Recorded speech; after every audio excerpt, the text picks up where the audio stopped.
W, umur 53 tahun, dengan korban atas nama saudari SN, umur 16 tahun. Dilaporkan pada tanggal 5 Oktober 2023. Dengan kronologis kejadian sekitar tanggal 11 September 2023, tersangka ini atau terduga pelaku ini mengunjungi rumah korban, di mana bapak korban ini kebetulan mengalami sakit mata yang rencananya dengan dalih atau modus yang dilakukan oleh pelaku akan mengobati orang tua korban. Dengan dalih akan mengobati orang tua korban, si anak korban atas nama saudari SN ini diajak ke Jatilawang, mohon maaf, untuk mengambil air yang akan digunakan untuk pengobatan mata daripada bapak korban. Pada saat keesokan harinya, saudari SN dibawa oleh saudara W ini ke Jatilawang dengan menggunakan sepeda motor. Kemudian di tengah jalan dibelokkan di daerah sekitar Dolopo dan dibawa ke sebuah gubuk, dan di situ dilakukan perbuatan pencabulan dengan dalih syarat untuk mengobati orang tua korban. Setelah itu kembali ke rumah dengan membawa air dari Jatilawang tersebut, dan korban melaporkan kepada orang tuanya, terus orang tuanya melaporkan kepada Polres Madiun. Tersangka kita amankan dan kita tangkap, dan saat ini berkas menunggu P21 dari pihak kejaksaan. Untuk pasal yang disangkakan sama seperti yang tadi, pasal 81 dan 82 Undang-Undang Perlindungan Anak dengan ancaman minimal 5 tahun maksimal 15 tahun penjara. Ya, ada yang tanyakan?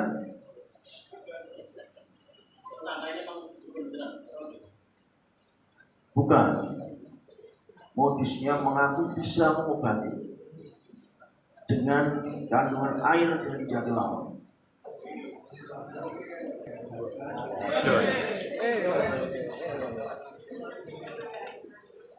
Ada benar benar.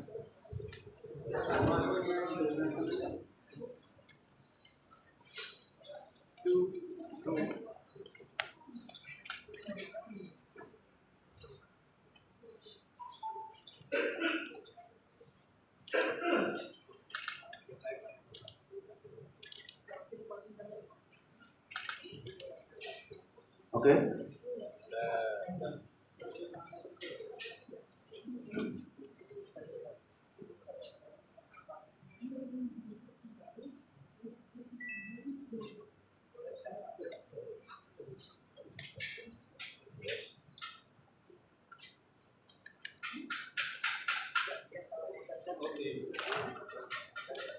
Oke ya, sekarang rilis yang terakhir yang cukup menghebohkan Kabupaten Madiun, yang sempat viral dan kebetulan mendapat kunjungan dari Menteri Sosial atas laporan saudari AL umur 17 tahun tertanggal 9 November 2023 dengan dugaan pencabulan terhadap anak di bawah umur, yang awalnya dilaporkan sebagai terduga pelaku adalah kakek korban, orang tua korban atau bapak korban, dan paman korban. Dari laporan tersebut kami melakukan pendalaman baik dari psikologi korban maupun keterangan beberapa saksi, termasuk saksi ahli terkait dengan laporan daripada korban, dan adanya perubahan keterangan daripada korban itu sendiri. Setelah beberapa kali kita melakukan pemeriksaan, kurang lebih 4 kali kita melakukan pemeriksaan, dan kesemuanya korban melakukan perubahan keterangan. Dari hasil pendalaman dan penyelidikan dapat dibuktikan bahwa yang sebagai pelaku pencabulan terhadap saudari AN umur 17 tahun adalah paman korban sendiri atas nama NI, di mana yang bersangkutan melakukan pencabulan terhitung sejak 2021 sampai dengan sebelum dilakukan penangkapan Agustus 2023 sebelum dilaporkan.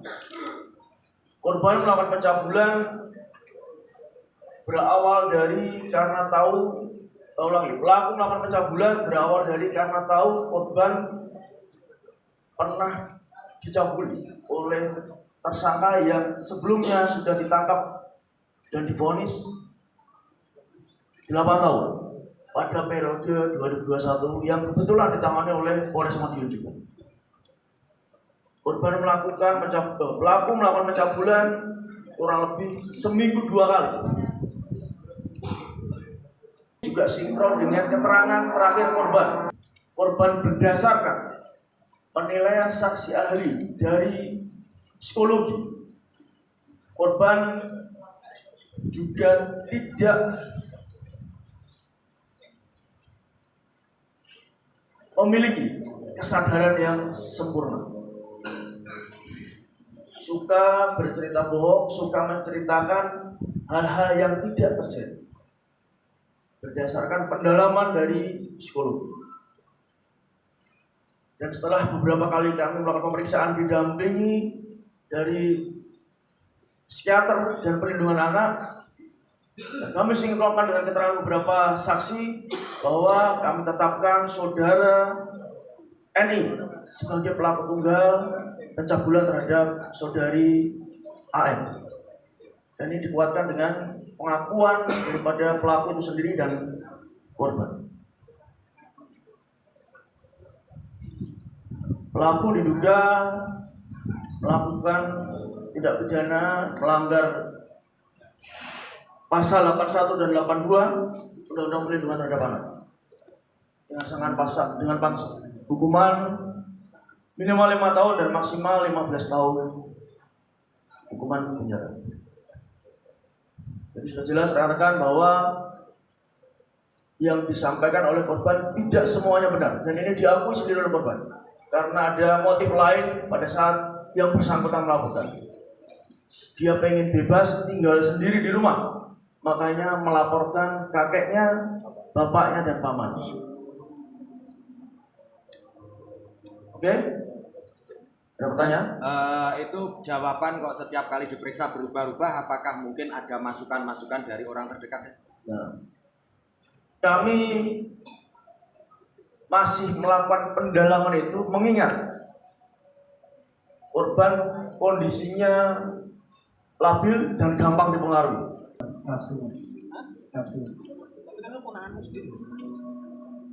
Sudah berapa kali kamu kayak gitu?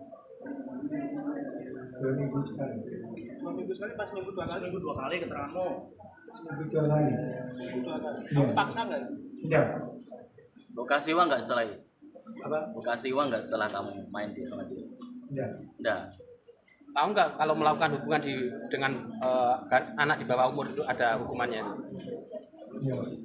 Tahu. Tahu. Sekarang gimana? Misal? Bapaknya, karena kalau kakeknya dia sering dimarahi kalau menggunakan kendaraan umum.